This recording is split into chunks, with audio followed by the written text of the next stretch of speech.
So let's start friends. जैसा कि आप सब जानते हैं, कुछ दिनों में हमने दो तीन स्टॉक्स में अपनी पोजीशन बनाई थी, एवेंटल, एचएएल, बीकेटी। हमने तीनों में अपना लगभग अच्छा प्रॉफिट बुक कर लिया। एवेंटल में लगभग 12% के आसपास, एचएएल में 2% और बीकेटी में भी लगभग 2% के आसपास।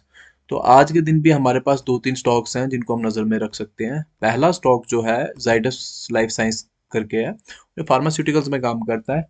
एंड इसको फंडामेंटली एनालाइज करते हैं। तो market cap if you can सी लगभग 1 करोड़ के आसपास है और स्टॉक पी लगभग 22 का है, वेर एज इंडस्ट्रियल पी जो है इसका 36। तो इस हिसाब से थोड़ा सा अंडर वैल्यूड है।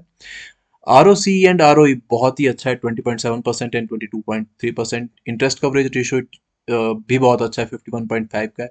Debt to equity 0.01, that means company के ऊपर बिल्कुल ना के बराबर डेप्ट है। देन अगेन कुछ और चीज़ों पे अगर हम देखें तो कंपनी की सेल्स ना पिछले प्रीवियस क्वार्टर में थोड़ी सी कम हुई है, बट देन अगेन बहुत बड़ी कंपनी है तो मुझे लगता है इजीली रिकवर हो जाएगी। ऑपरेटिंग प्रॉफिट मार्जिन की अगर बात करी जाए तो ईयर ऑन ईयर ना ये बहुत अच्छे से इंक्रीज हो रहा है। मतलब if you can see 18%, 17, 20, 24, 23, 20, then again अभी 29% के आसपास है।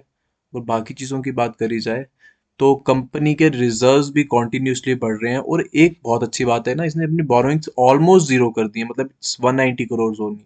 एंड जहां तक अगर प्रीवियस क्वार्टर की बात करी जाए तो जहां पे 804 करोड़ थी, अभी तो 190 करोड़ के आसपास है।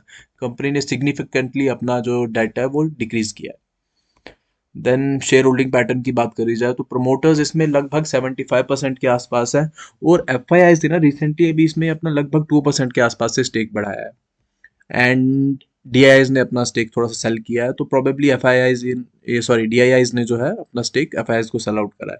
तो ये तो रहा था फंडामेंटली। अब हम टेक्निकली देखें इसको अगर, तो कंपनी ना कॉन्टिन्यूसली डाउन ट्रेंड में थी। If you can see lower highs lower lows, lower highs lower lows का एक पैटर्न अभी फॉलो करें तो रिसेंटली अभी इस ट्रेंड लाइन का ब्रेकआउट किया है इसने यहाँ पे।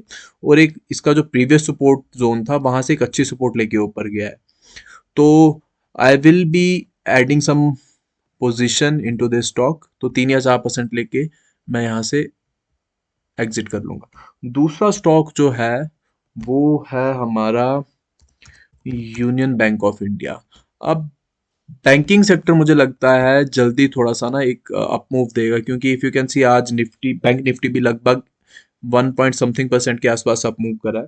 और आरबीआई भी जहां तक लगता है कि थोड़ा सा ना रेट कट जरूर करेगा।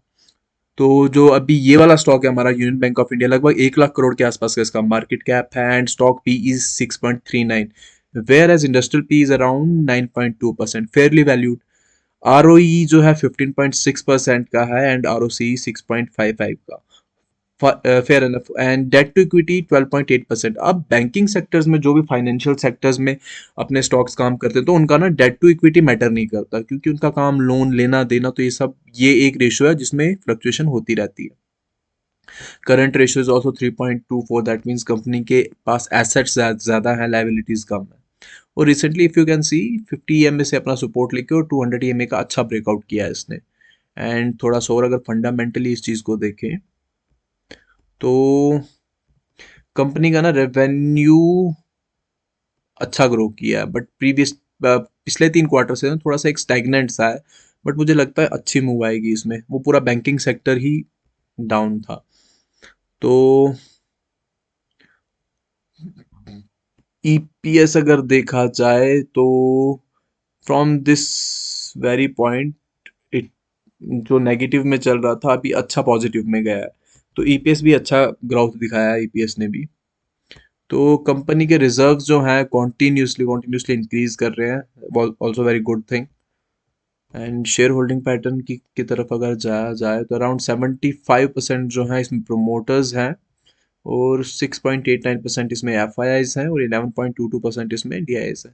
तो चलो टेक्निकली देखते हैं इसमें क्या चल रहा है।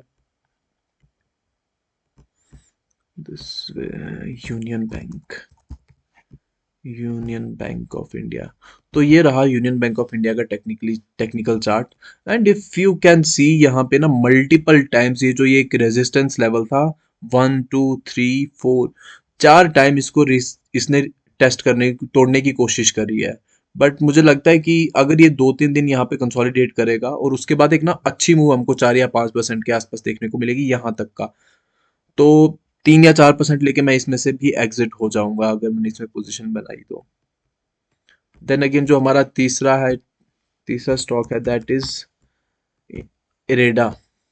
तो जैसा कि हम लोग जानते हैं कि इरेडा जो है बाकी छोटी कंपनीज को फाइनेंस करता है to for their business. Okay, तो 58,000 करोड़ के आसपास का इसका मार्केट कैप है, स्टिल मिड कैप। और स्टॉक पी जो है हमारा 40.4 का, whereas the industrial P is 30.3। तो थोड़ा सा ओवर वैल्यूड है बट इट्स ओके, क्योंकि since R O E and R O C बहुत अच्छा 17.3 एंड 19.30 का इसका R O C and R O E है। एंड डेट टू इक्विटी अगर देखा जाए तो 5.85 का है, दैट मीन्स। बट अगेन एक चीज है कि ये कंपनी जो है फाइनेंशियल सर्विसेज में काम करती है, तो इसमें भी हम डेट टू इक्विटी रेशियो को इग्नोर करेंगे। और अगर देखा जाए टेक्निकली तो अपने 200 ईएमए से सपोर्ट लेके इसने अपना एक अच्छा अप मूव स्टेबिलिटी दिखाई है। देन बाकी चीज़ों की तरफ अगर जाएं हम, तो कंपनी का रेवेन्यू कॉन्टिन्यूसली ग्रो कर रहा है year on year. Then EPS की अगर करी जाए तो छोटा है थोड़ा ही, ईपीएस कोई ज़्यादा नहीं है, but then again continuously growing है तो अच्छा है। रेवेन्यू की अगर बात करी जाए तो कंपनी का रेवेन्यू बहुत अच्छे से बढ़ता जा रहा है। और रिजर्व्स देखा जाए तो रिजर्व्स भी कॉन्टिन्यूसली इंक्रीज करते जा रहे हैं।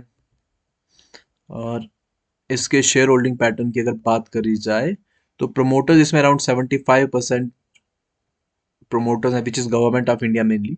एंड एफ आई आईज जो है लगभग 2.2%, 2.02% के आसपास FIIs stake hold करते हैं। और डी आई 0.35%। तो टेक्निकली इसे देखा जाए अगर, तो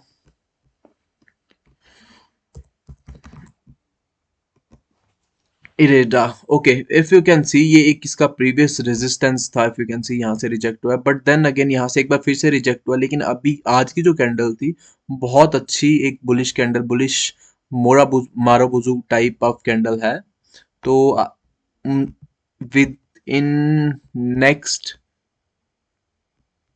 2-3-4 डेज या 5 डेज मुझे लगता है 7-8% इरेडा भी हमको दे ही सकता है। तो ये कुछ स्टॉक्स थे जो मेरी नज़र में थे, तो इनको मैं डेफिनेटली अपने वॉच लिस्ट में रखूंगा और अगर मुझे मौका मिलेगा तो इसमें ज़रूर मैं एंट्री बनाऊंगा। आज के लिए इतना ही। Thank you, goodbye, take care.